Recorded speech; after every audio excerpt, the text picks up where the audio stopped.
Welcome to the next tutorial of ethical hacking and penetration testing, and this would be my last tutorial for the DDoS attacks. And before we move on to the client-side application hacks, I want to do at least one more operating system hack. And vulnerabilities still exist in the new operating system, but they're becoming more rare and rarer. In the previous tutorials, I taught you as to how I can go ahead and do a DDoS attack after I have access to the person's computer. But in this tutorial, it would be something different. I won't be running any application from his computer, or I won't be first accessing his computer, or even not accessing his computer. I will not even access his computer at the very beginning. So, Windows 7 was released like a lot of time before, but still there are people who actually use that. I don't know for why, because Windows 8 has much more security, but again it has its own different weird kind of bugs which will again irritate a person, and the person will be so irritated that he will go back to using Windows XP. It may be a hyperbole or something, but that's how Windows works. So I would anytime prefer a Linux system, but even Linux has its own bugs, and at least in Windows you can at least solve a bug, but in Linux it does not have that amount of bugs, but it is 10 times quicker, and it's almost like most of the time it is impossible to hack unless it is the user's fault through social engineering. And Linux is almost vulnerable to most of the kinds of attacks unless the person is extremely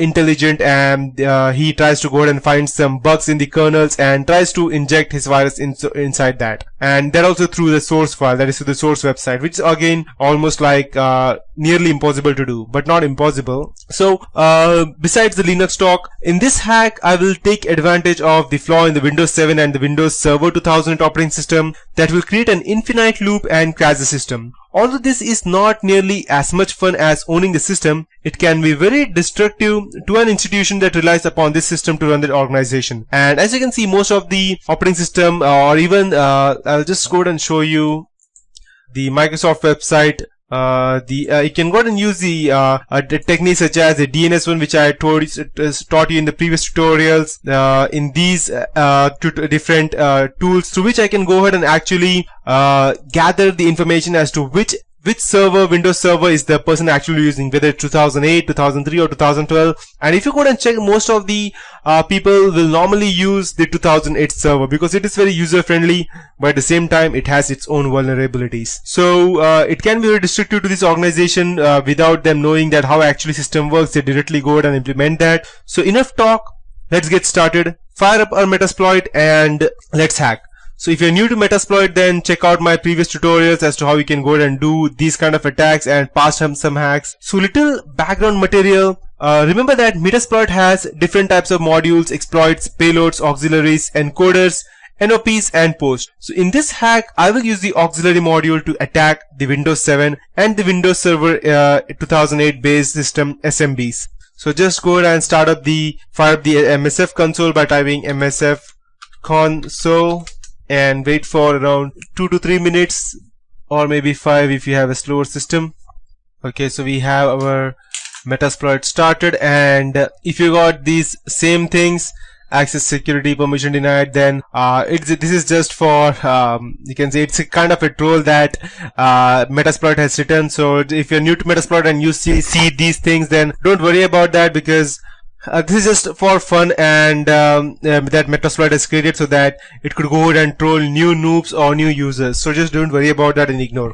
And as you can see, we have 1389 exploits, 788 auxiliary, 356 payloads, and 37 encoders, 8 knobs, and 223 posts over here. And when I say post, it is not our Facebook post, it is the post exploit that we would use after going ahead and hacking into a PC. So let's go ahead and start our exploit by typing use auxiliary. I used this module when I was using Backtrack. I don't exactly know whether this still works on our Kali Linux, but still go ahead and try to use that. Auxiliary Windows SMB /ms10 underscore negotiate, I believe, and I'll just type, I think that this was underscore loop. Let's check if we have this module or if this has been, okay, I believe this has been deleted. And let's check.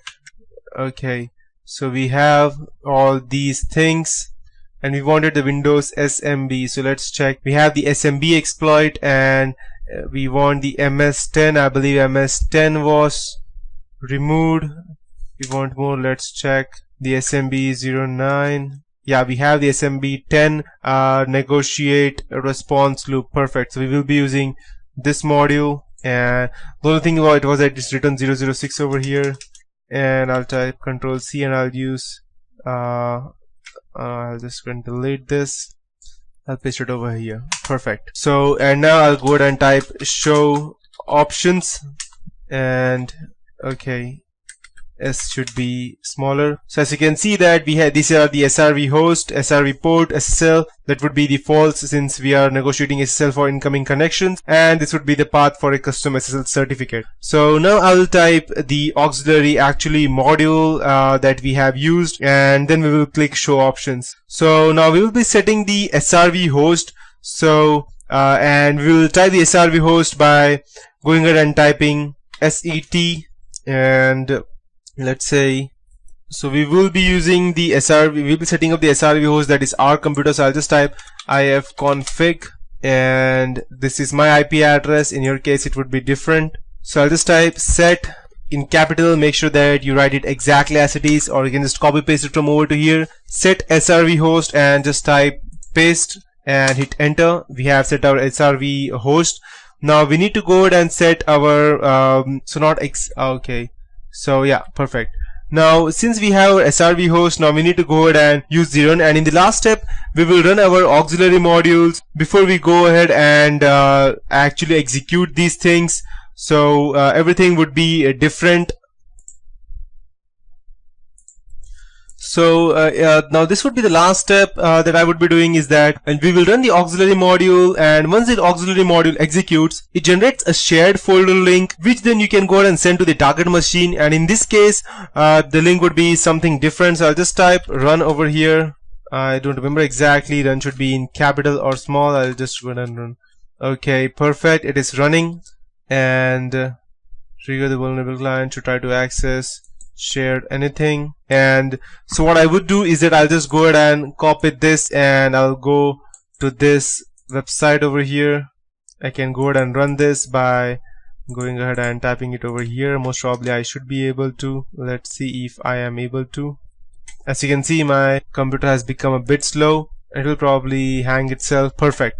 So what I actually did was that as you can see, if you go ahead and run this computer, it will not run, it will just go ahead and stop. So yes, that's a bit confusing. So what I did was that I should go ahead and send this specific thing to my target computer, and as soon as he clicks this specific link, I can go ahead and send him something like, to make it look more safe, I can go ahead and send him some kind of web page, or I can say, oh my god, look at this specific image, or something through email or through Facebook or something else. But as soon as he clicks this thing, his computer is hanged. As you can see, I cannot go ahead and type anything, or I cannot go ahead and run anything from over here.